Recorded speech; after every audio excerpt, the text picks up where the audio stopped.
How to create a glitch, the social economy. In this episode, we will be talking about the economy of attention.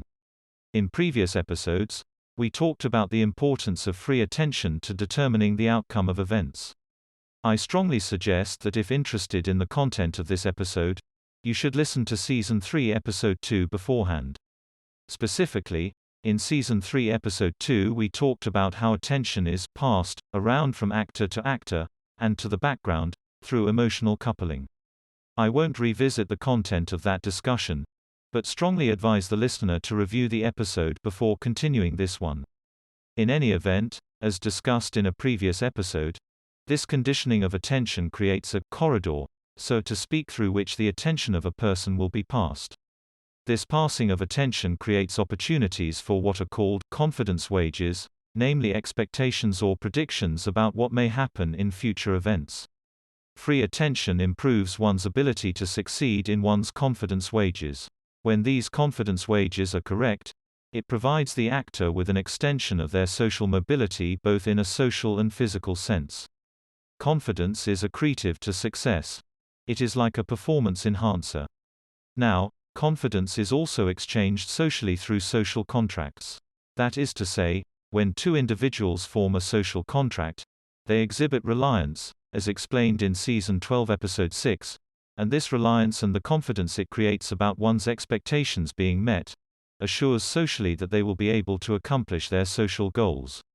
Now these two forms of confidence move between social contracts and confidence wages through the social economy, in which attention is exchanged for confidence through emotional coupling as explained in Season 3 Episode 2.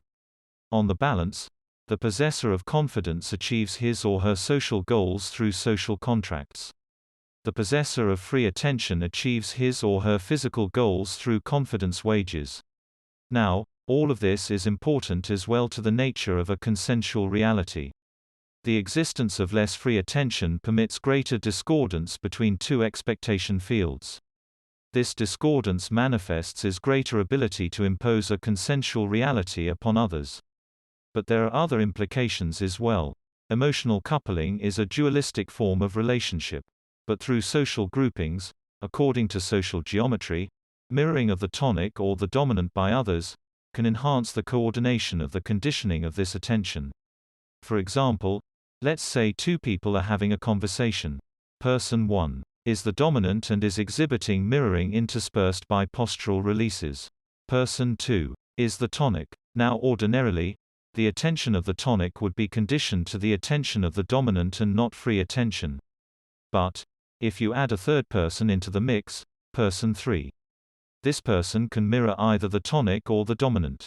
If he or she mirrors the tonic, then they will acquire the same conditioning of attention as the dominant.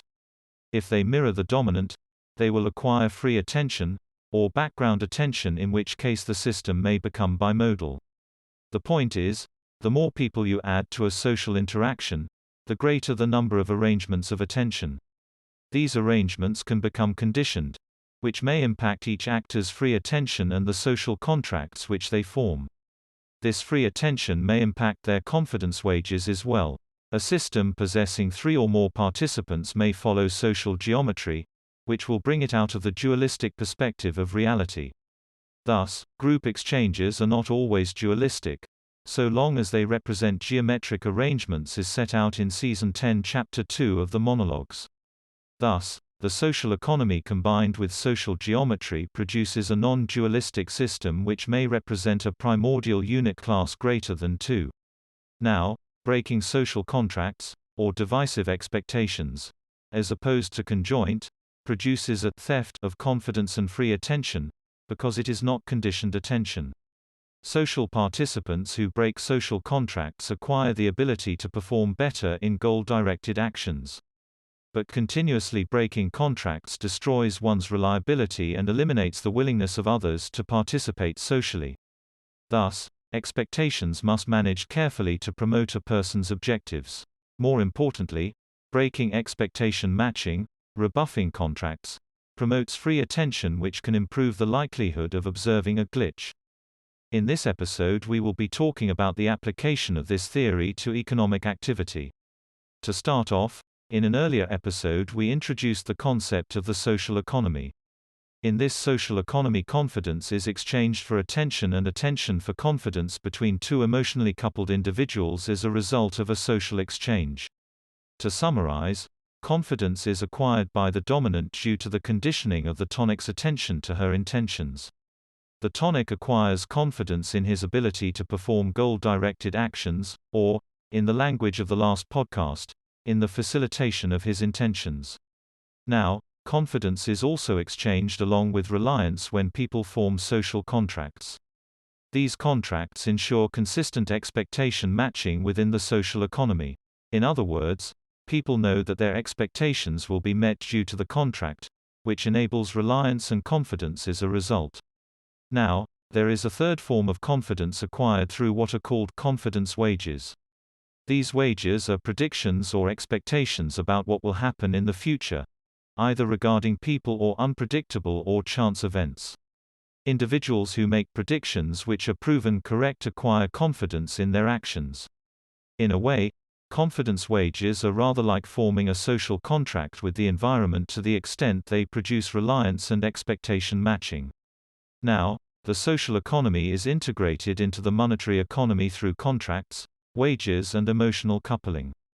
Confidence attained through predictable economic activity produces reliance and investment. Attention is likewise traded for money, producing predictable economic activity and investment. In the economy, the exchanges are between attention, money and confidence. Now, one of the dangers of the social economy is calcification of expectations. When people's economic behavior becomes too predictable, enabled by reliance and expectation matching within the social economy, it becomes stenotic. Stenotic or calcified expectations make the social system too predictable and unable to adapt to new circumstances within the environment. Although predictable economic activity produces investment and reliance, too predictable behavior produces stagnation and a lack of adaptation or innovation, which are the engines of economic growth. So, we can see that calcification of expectations is a problem. The question is what to do about it. It just so happens that this podcast provides a readily available solution to calcification of expectations, namely, the methodology or praxis of glitching. Let me explain. There are only two ways to affect others' expectations when they become calcified. The first is through an objective discontinuity in behavior caused by an intervening deus ex machina. What this means is some event which punctures the ordinary normality of our expectations can have an effect of limiting or reversing the calcification of our expectations as a group. The second method is through a long refractory period. Such a period must create new expectations which supersede those of the prior period. Now, you may have noticed that these two options reflect an economic reality. Namely, an abrupt change in behavior caused by monetary policy can introduce new expectations into the social system. Or, a long recession may be the only way out of this stenosis. Now, this all assumes that individually or as a group people's behavior is predictable and driven by factors outside micromanagement. But with this podcast I would like to suggest an alternative. What if we could directly alter our expectations? What if calcification of the group's expectations could be dislodged through minute changes in behavior? What I am suggesting is that creating an objective discontinuity need not mean some calamitous event outside the realm of human control.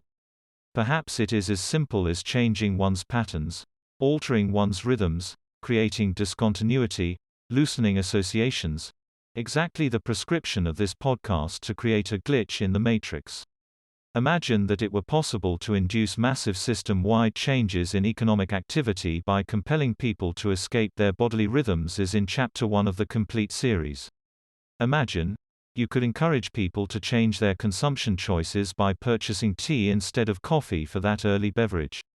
Imagine you could teach them how to loosen their associations, such as by having a meal with stranger instead of with a close friend. Imagine it were possible to change what people expect en masse, by ideologically motivating them to do so. The key point being, it is in their interests to do so, to prevent an economic calamity, to prevent a recession or depression. What I am suggesting is this. At points in economic history when people's expectations became calcified, what if these techniques were introduced into the populace? What if people were engaged with finding new patterns, new habits, new friends, new goals, new interests, new consumption choices? Maybe it's as simple as this. Maybe, just maybe, ideology could redesign our economy to puncture the ordinary and produce the extraordinary. That's the end of the podcast for today. If you enjoyed it, please like, comment and subscribe.